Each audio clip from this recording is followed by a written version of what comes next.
Nasalihan ko naman nila. Sana magkaroon din ng singing.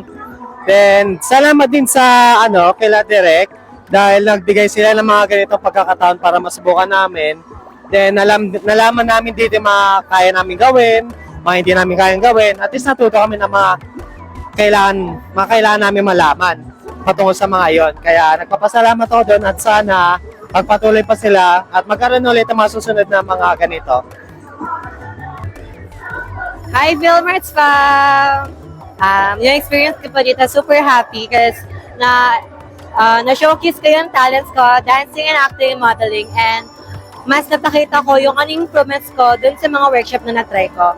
So, suggest ko sa inyo, you should try at the workshop here at Vilmarts kasi alam kong may nansi rin yung mga talents yun na tinatago nyo.